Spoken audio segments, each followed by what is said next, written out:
ओम।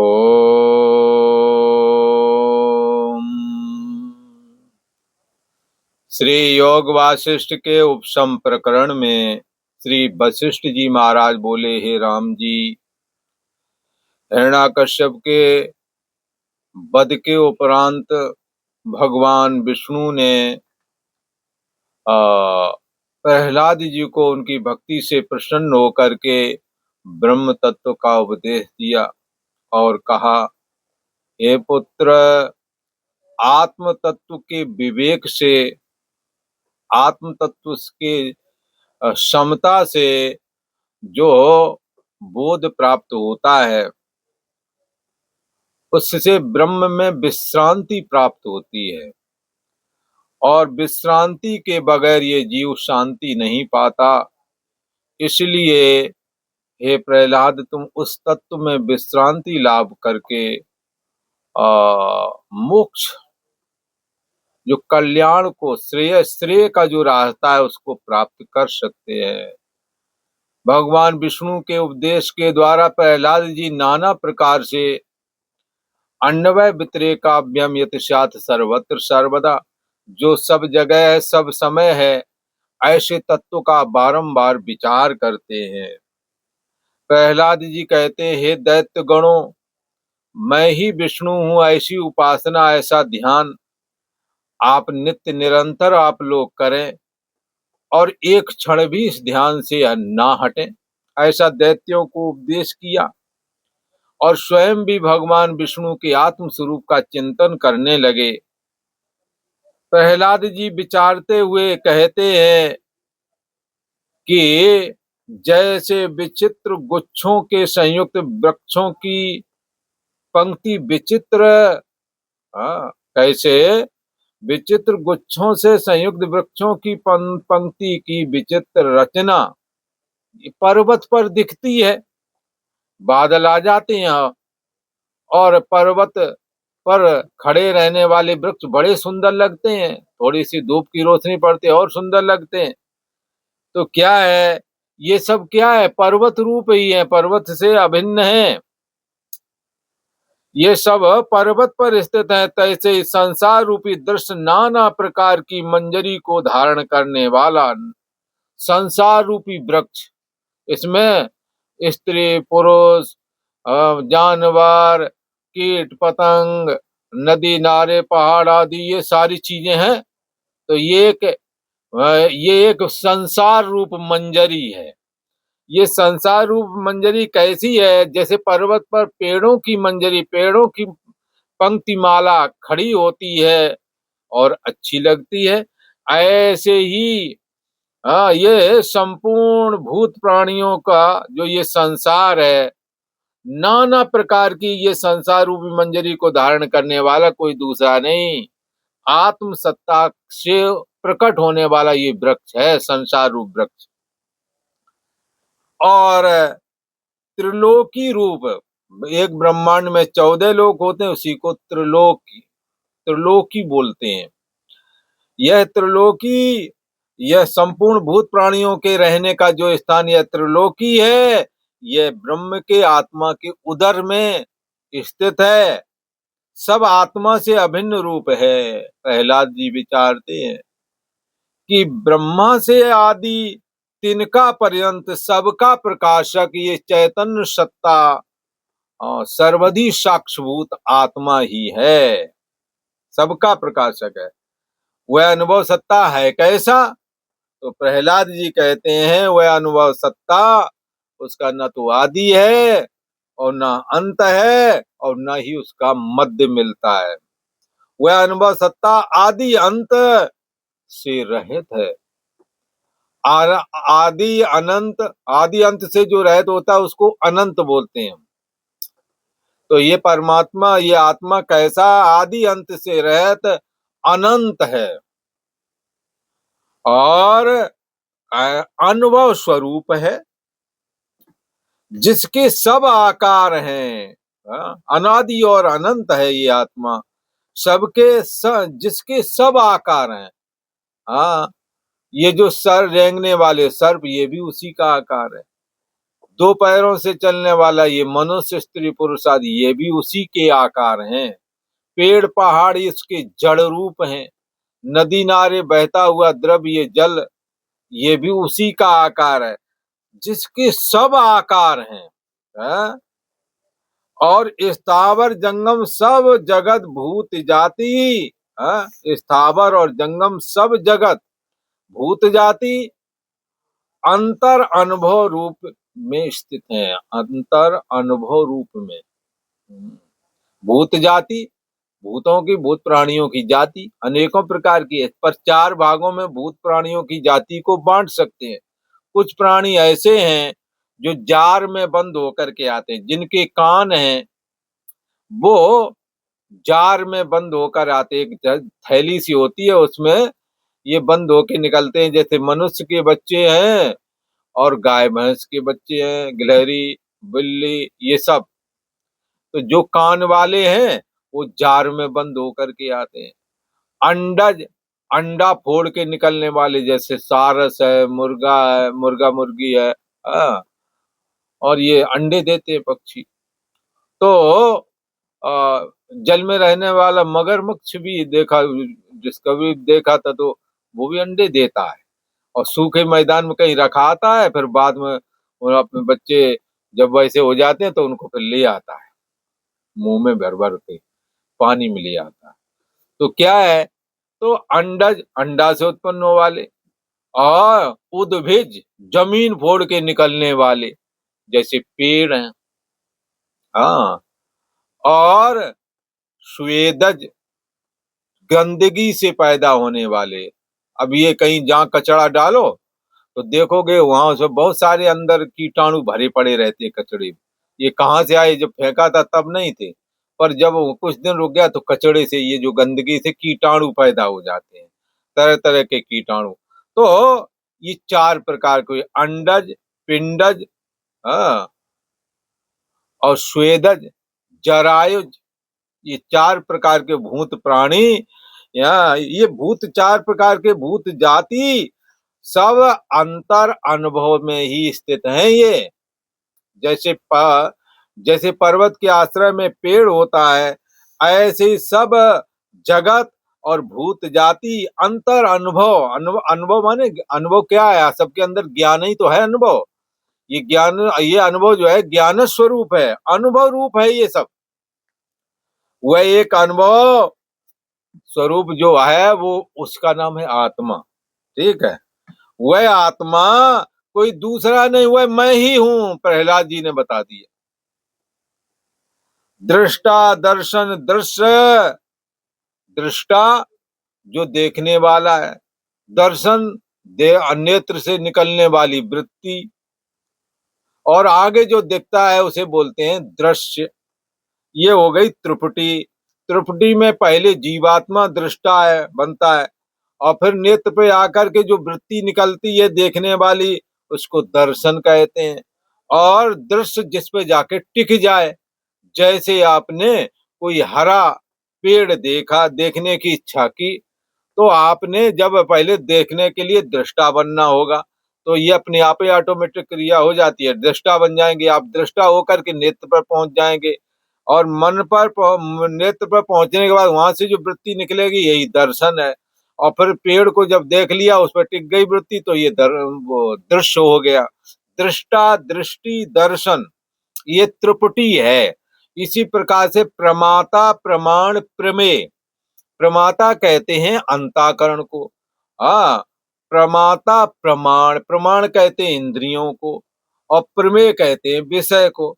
प्रमाता, प्रमाण, प्रमेय, दृष्टा, दृष्टि, दर्शन, है, ये त्रिपुटी कही जाती है। ऐसे ही ऐसी 14 प्रकार की त्रिपुटी बनती है बोला। 5 ज्ञानेंद्रियों वाली त्रिपुटी, और 5 कर्मेंद्रियों वाली त्रिपुटी, और 4 मन बुद्धि चित्त अहंकार वाली, अंदर वाली, ये 14 त्रिपुटी बनती हैं। ये 14 त्रिपुटियां, 14 जो त्रिपुटी हैं, इन तीनों के रूप में सब में 3-3 शामिल है, प्रमाता, प्रमाण, प्रमेय, दृष्टा, दृष्टि, दर्शन है। ऐसे ही स्पर्शा, स्पर्श करने के लिए जीवात्मा, स्पर्श करने वाला, और स्पर्श के लिए वृत्ति निकलती, फिर जिसका स्पर्श कर ले वो फिर ये त्रिपुटी बन गई। इसी प्रकार से और भी बहुत प्रकार की त्रिपुटियां, ये 14 प्रकार की त्रिपुटियां जो बताई हैं वो बनती हैं। तो इन सब तीनों के रूप में है कौन? जैसे सपने में भी आप देखने वाले थे, आपके नेत्रों से वृत्ति निकल रही थी, ये दर्शन है, और आगे दृश्य जो देख रहे थे वो देख रहे, ये तीनों चीजें स्वप्न में भी थी। अब ये तीनों चीजें स्वप्न की कौन बना हुआ था? तो कहेंगे साक्षी आत्मा ही था, क्योंकि जिस समय ये स्वप्न वाला दृश्य जगत आप देख रहे थे, उस समय केवल आपके साक्षी के सम्मुख मन ही था, दूसरा नहीं था। और मन के अंदर जो वासना भरी भरी पड़ी थी वही दृश्य जगत के रूप में दिख रही थी। तो स्वप्न में जैसे दृष्टा, दृष्टि, दर्शन, साक्षी आत्मा ही की अभिव्यक्ति इन तीनों के रूप में स्फुरण हो रही होती है, जैसे ऐसे ही जागृत जगत में भी समझ लेना। साक्षी आत्मा मन के बुद्धि के थ्रू, मन के माध्यम से इंद्रियों के द्वारा बाह्य जगत देखता है। ये प्रक्रिया जागृत अवस्था में तो लगता है ये अलग अलग हो, पर सपने में भी यही प्रक्रिया होती है। पर इस प्रक्रिया, स्वप्ने वाली प्रक्रिया में साक्षी आत्मा ही स्वरूप धारण कर लेता है मन के माध्यम से, केवल मन ही रहता है। मन के अंदर दृष्टा, दृष्टि, दर्शन की वासना भरी पड़ी है, उस वासना को सत्ता दे देता है साक्षी आत्मा। लिहाजा दृष्टा देखने वाले आप बन जाते हैं, आंखों से वृत्ति निकलती है देखने के लिए, दर्शन हो गया, और जिस पर टिक गई जाकर वो दृश्य हो गया। तो ये तीनों चीजें, यद्यपि जड़ भाग तो इनमें मन है, पर इसमें जो चेतना है वो साक्षी आत्मा स्वयं बना हुआ है। बनना नहीं पड़ता है, केवल संकल्प किया और बन गया। दृष्टा, दृष्टि, दर्शन की वासना मन में है, मन पर तेज पड़ रहा है साक्षी आत्मा का। लिहाजा दृष्टा, दृष्टि, दर्शन ऐसे ही दिखने लगते हैं ना होने पर भी। तो मन की वासना ही दृष्टा, दृष्टि, दर्शन होकर के दिख रही थी, पर किसके? मन का तो वजूद है नहीं, फिर मन और इन सबको सत्ता कौन दे रहा था? तो कहेंगे साक्षी आत्मा ही। जैसे घड़ा, सुराही, कुल्हड़, हाँ, अब जो घड़ा है तो ये घड़ा को सत्ता कौन दे रहा है? कहें मिट्टी। बना कौन है? घर गोल कम्बू ग्रीवाकार का आकार जो घड़ा का होता है, ये बना कौन है? तो कहेंगे मिट्टी। घड़े को रहने की सामर्थ्य कौन दे रहा है? बोले मिट्टी। ऐसे दृष्टा, दृष्टि, दर्शन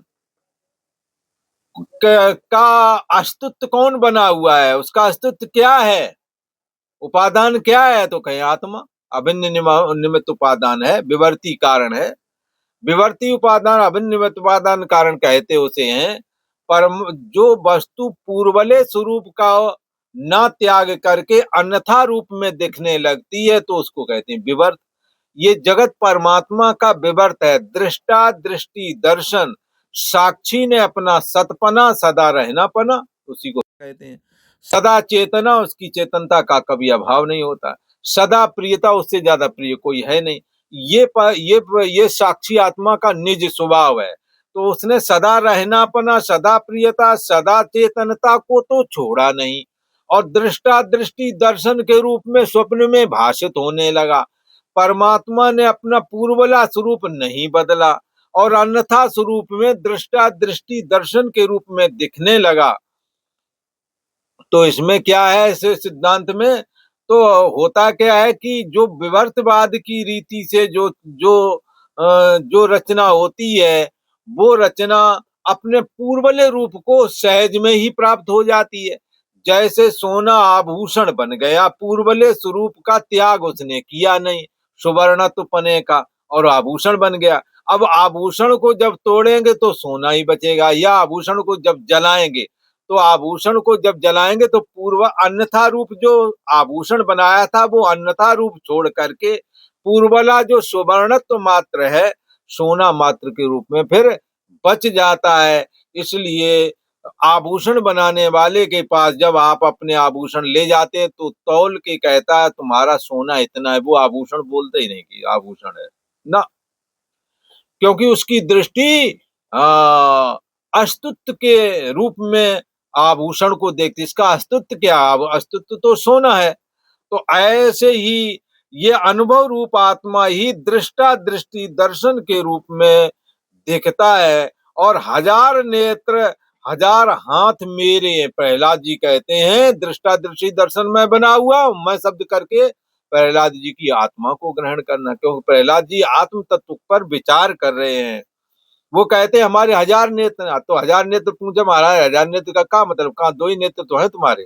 बोले जितने नेत्र शरीरों में, उन सब शरीरों के रूप में मैं ही देख रहा हूं, उन नेत्रों के माध्यम से, क्योंकि मैंने आत्मा को जाना है, मैं आत्मस्थ हो चुका हूं। इसलिए दुनिया में जो कोई देखता है वो आत्मा ही देखता है, आत्मा के माध्यम से ही देखता है। आत्मा स्वयं ही नेत्र जब दृष्टा बनता है, देखने वाला बनता है, फिर दर्शन और दृश्य हो जाता है। ऐसे सबके अंदर वही प्रक्रिया है, और सबके अंदर एक साक्षी आत्मा ही देखता है। साक्षी ब्रह्म स्वरूप एक, साक्षी ब्रह्म स्वरूप है और एक ही है सारे ब्रह्मांड में, अनंत ब्रह्मांडों में एक ही है। तो अब प्रहलाद जी कहते हैं कि मैं हजार नेत्र और हजार हाथ, जितने हाथ हैं सब हाथ उस अंतर्यामी आत्मा के ही हैं। और मैं ही चिदाकाश रूप हूँ जो आकाश का भी आश्रय और प्रकाशक है। सूर्य देह से मैं आकाश में विचरता हूँ और दुनिया को उजाला करता हूँ। सूर्य के रूप में मैं ही हूँ, ऐसा प्रहलाद जी कह रहे हैं। और पवन देह से मैं बहता वायु वाहन पर आरूढ़ रहता हूँ और पूरे ब्रह्मांड में धाए यहाँ धाए वहां ये वायु चलता ही रहता है। ऐसा वायु जो है मैं ही हूँ, वायु के अंदर मैं ही आरूढ़ हूँ और मैं ही विष्णु रूप हूँ। शंख चक्र गदा पद्म के धारने वाला स्वयं मैं ही हूँ। सब सौभाग्य देने वाला मैं हूँ। सब दैत्यों को भगाता मैं ही हूँ, क्योंकि मैं आत्मा हूँ। नाश करता, सभी राक्षसों को भगाता और नाश करने हारा राक्षसों का मैं ही हूँ। क्योंकि प्रहलाद जी ने मैं स्वयं विष्णु मैं ही हूँ ऐसी उपासना, अहंग्रह उपासना की थी। अब जब अहंग्रह उपासना सिद्ध हो गई तब उनको ये अनुभव में प्राप्त हो रहा है कि मैं ही दैत्यों को भगाता और नाश करता हूँ।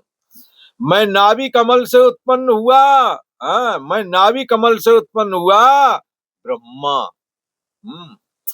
पद्मासन से निर्विकल समाधि में स्थित रूप, नाभि कमल से जो उत्पन्न होकर ब्रह्मा जी ने निर्विकल समाधि लगाई थी, तब लक्ष्मी नारायण को मन के नेत्रों से समुद्र के नीचे देखा कि महाविष्णु शेष सैया पर विराजमान है।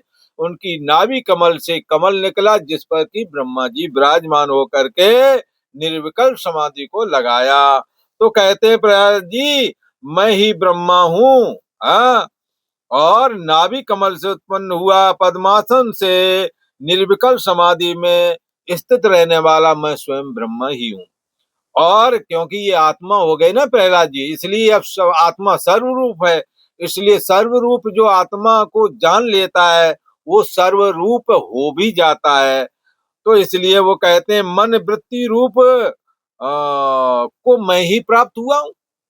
आत्मा में जब फुर्णा हुई तो मनन कला आ गई, मन आ गया। मैंने ही तीन नेत्र आकार लिया है, अर्थात शंकर भगवान मैं ही हूँ तीन नेत्र वाला। और गौरी मेरी अर्धांगिनी है, आत्मा की दृष्टि से बोल रहे हैं, वैसे नहीं बोलना भाई। तो गौरी मेरी अर्धांगिनी है। सृष्टि के अंत में मैं सबको संहार करता हूँ। रुद्र के रूप में आत्मा ने ही तमोगुण को स्वीकार करके रुद्र रूप धारण किया।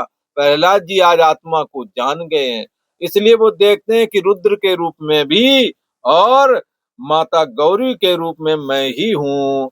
जैसे कोई अपने अंगों को संकोच लेता है, ऐसे ही मैं समस्त जगत का संहार करता हूँ। त्रिलोकी रूपी मणि की इंद्र रूप होकर के मैं पालना करता हूँ। त्रिलोकी रूपी एक मणि है, एक आश्रम है जिसका पालन पोषण करने हारा मैं ही हूँ। और कर्मों के अनुसार जैसा कोई भाव से कर्म करता है तैसा फल देने वाला मैं ही हूँ। ऐसा प्रहलाद जी ने कहा। और आज इतना ही।